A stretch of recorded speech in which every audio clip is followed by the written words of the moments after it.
안녕하세요. 오늘 저희가 살펴볼 자료들, 이게 AI가 왜 가끔 좀 황당한 실수를 하는지, 또 그걸 우리가 어떻게 좀 미리 알 수 있을까? 이런 질문들을 던지고 있더라고요. 네, 그렇죠. AI 예측을 그냥 믿기보다는 그 한계를 아는 게 점점 중요해지는 것 같아요. 맞습니다. 그래서 오늘은 이 자료들을 가지고 AI의 일반화 오류 문제, 이걸 두 가지 사례로 한번 파헤쳐 보려고 합니다.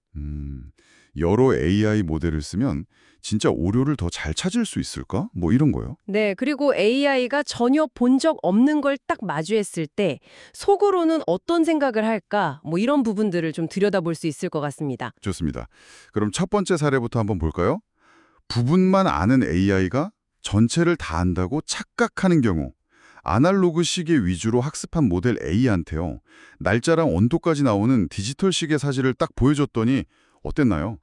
결과가 뭐랄까 좀 제멋대로였어요. 저희가 자료에서 본 것처럼 9개 모델을 돌려봤는데 다 다른 소리를 하는 거죠. 다른 소리요? 네, 어떤 건 시계라고 맞추긴 했는데 뜬금없이 창문이다? 문이다 이렇게 답한 모델도 꽤 있었어요. 창문이요? 아니 디지털 시계인데. 그러니까요. 이게 학습 데이터에 너무 익숙해져서 조금만 다른 게 나와도 혼란스러워하는 그 과적합 현상으로 보이더라고요. 어허, 그렇군요. 단순히 모양이 좀 다르다고 창문이라니 AI가 대체 뭘 보고 판단한 건지. 그래서 개선 버전으로 더 많은 카테고리 47개로 학습시킨 모델 B도 테스트해봤다고 나와 있죠. 네, 맞습니다. 모델 B는 확실히 더 넓게 학습했죠. 그랬더니 9개 중에 7개가 시계라고 제대로 답을 했어요. 오, 그럼 해결된 거 아닌가요?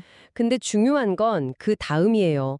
정답은 맞췄는데 AI가 스스로 매긴 점수, 그 확신도가 낮았다는 거예요. 확신도요? 네, 시계는 맞는데 내가 알던 거랑 좀 다른데 약간 이렇게 갸우뚱한 거죠. 이게 바로 아날로그 시계라는 부분적 학습 경험이랑 실제 디지털 시계 사이의 어떤 간극, 잔류에서 말하는 로컬 not 글로벌 제너럴라이제이션 문제인 겁니다.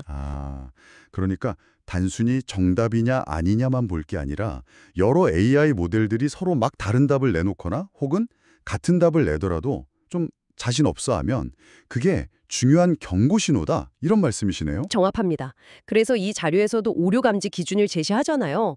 9개 모델 중에 6개 이상 동의를 못하거나 설령 동의했더라도 평균 확신도가 90% 미만이면 이건 오류 가능성이 높다. 이렇게 판단하자는 거죠. 네네. 둘 중 하나라도 걸리면 일단 의심해라. AI의 답만 보지 말고 그 태도까지 보라는 거군요. 그렇죠. 자신감까지 봐야 한다는 의미입니다. 알겠습니다. 자, 그럼 이 관점을 가지고 두 번째 사례로 넘어가 볼게요. 이번엔 배운 패턴이랑 전혀 다른 패턴을 만났을 때, 새, 말, 고양이, 요것만 실컷 본 AI한테 생전 처음 보는 북극곰 사진을 보여줬다고요? 네. 그랬더니 이번에도 역시나 혼란 그 자체였죠. 이번엔 또 어떻게 나왔는데요? 9개 모델이 북극곰을 보고 뭐 새, 고양이, 말 이렇게 답한 건 그렇다 치더라도 심지어 구름이라고 답한 모델도 있었어요. 예, 구름이요. 북극곰을 보고. 네. 이게 AI가 모르는 게 들어오면 어떻게든 자기가 아는 패턴 중에서 제일 비슷해 보이는 거에다 그냥 막 갖다 붙이려는 경향이 있거든요. 패턴 불일치 오류라고 하죠. 와, 진짜 AI의 상상력은 대단하네요. 이것도 개선 버전 모델 B가 있었죠. 더 많은 동물, 물론 북극곰은 빼고요. 47개 카테고리로 학습시킨 모델 B는 어땠나요? 모델 B는 그래도 모델 A보다는 조금 더 일관성이 있었어요. 9개 중에 5개는 말, 4개는 고양이 이렇게 분류했더라고요. 여전히 틀렸지만 그래도 막 중구난방은 아니었네요. 말 아니면 고양이로 의견이 좀 모아진 거군요. 네, 그렇죠.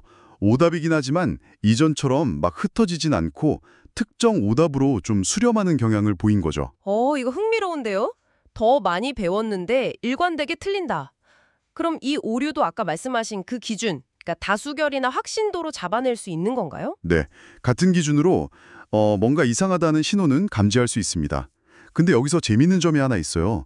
자료에 따르면 오히려 모델 A처럼 학습한 카테고리 수가 적을 때 모델들이 워낙 제각각 다른 답을 내놓으니까 다수결 기준만으로도 오류를 더 쉽게 발견할 수도 있다는 분석도 있더라고요. 그래요? 더 많이 안다고 무조건 좋은 건 아닐 수도 있다. 네, 뭐 그런 측면도 생각해 볼 수 있다는 거죠. 그렇군요. 결국 오늘 본 자료들을 종합해보면 AI 예측을 우리가 받아들일 때 그냥 한 모델이 이거다 하는 것만 볼 게 아니라 여러 모델들이 얼마나 서로 동의하는지 또 얼마나 확신하는지를 같이 봐야 한다 이 말씀이시네요. 맞습니다. 특히 AI가 한 번도 경험해보지 못한 좀 새로운 상황에 대한 판단일수록 이 교차 검준이 더 중요해지는 거죠. 네. 여러 모델의 합의 수준과 확신도 이게 AI 예측을 좀 더 현명하게 쓰는 열쇠가 되겠군요. 네, 그렇습니다. 자, 그럼 오늘 이야기를 마무리하면서 이런 질문을 한번 던져봅니다.